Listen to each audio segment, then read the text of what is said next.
নমস্কাৰ সকলোকে। আজি মই ৰান্ধিবলৈ লৈছো বেঙেনা আৰু আলুৰ এখন টেষ্টি চব্জি ৰেচিপি। যিসকলে বেঙেনা খাই বেয়া পায় তেওঁলোকে যদি মই আজি ৰন্ধাৰ দৰে বেঙেনা চব্জিখন ৰান্ধি খায় তেতিয়াহ'লে তেওঁলোকেও সদায় বেঙেনা চব্জি খাবলৈ মন কৰিব। তেনেহ'লে মইনো এই চব্জিখন কেনেকৈ ৰান্ধিলো জানিবলৈ ভিডিঅ'টো স্কিপ নকৰাকৈ শেষলৈকে চাওক আৰু শেষত কেনে পালে কমেণ্ট এটা কৰি জনাবলৈ নাপাহৰিব।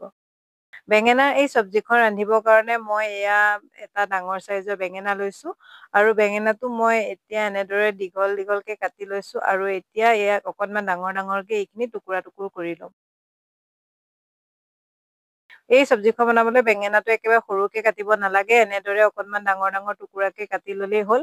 আৰু এইখিনি এতিয়া ক'লা নপৰিবৰ কাৰণে মই এতিয়া বাতি এটাত পানী লৈছো আৰু এইখিনি এতিয়া কিছু সময় তিয়াই ৰাখি দিম।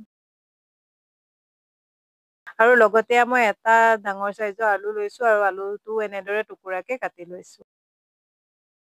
এয়া মই গেছত কেৰাহীটো পাতি দিলো আৰু ইয়াত জোখমতে তেল দি দিছো। এতিয়া তেলখিনি গৰম হোৱাত এতিয়া প্ৰথমতে মই আলু কেইপিচ ফ্ৰাই কৰি ল'ম।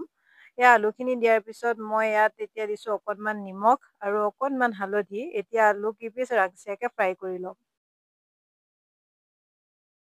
এতিয়া মোৰ আলুখিনি ফ্ৰাই কৰা হৈ গৈছে, এতিয়া আলুখিনি কাঢ়ি ল'ম।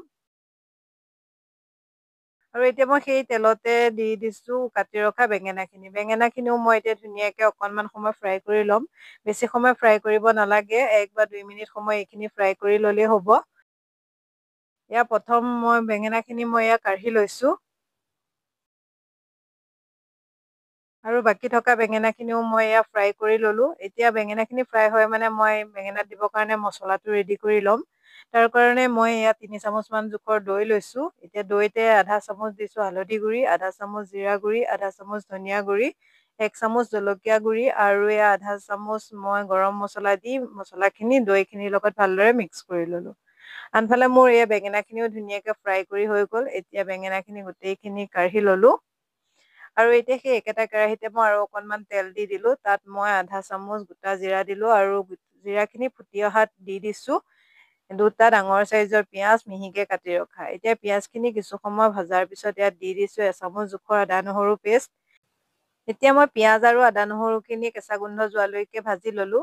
এতিয়া ইয়াত দি দিছো মই এটা বিলাহী মিহিকে কাটি লোৱা আৰু বিলাহীখিনি পিঁয়াজ আদা নহৰুখিনিৰ লগত ভালদৰে মিক্স কৰি লৈ ইয়াত দি দিছো অকনমান সোৱাদ অনুসৰি নিমখ।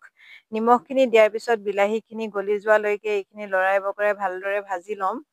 এতিয়া বিলাহীখিনি কিছু গলি যোৱাৰ পিছত এতিয়া ইয়াত মই দি দিছো মিক্স কৰি ৰখা মছলাখিনি। মছলাখিনি দিয়াৰ পিছত এতিয়া মই বিলাহী আৰু মছলাখিনি ভালদৰে তেল ওলোৱালৈকে ভাজি ল'ম। এয়া চাওক মছলাখিনি ধুনীয়াকে ভাজ খাই গৈছে আৰু ইয়াৰ পৰা তেল বিৰিঙি আহিছে। এনেকুৱাতে ইয়াত মই দি দিলো ফ্ৰাই কৰি ৰখা আলু আৰু বেঙেনাখিনি। আলু আৰু বেঙেনাখিনি দিয়াৰ পিছত মই ভালদৰে মছলাখিনিৰ লগত মিক্স কৰি ল'লো।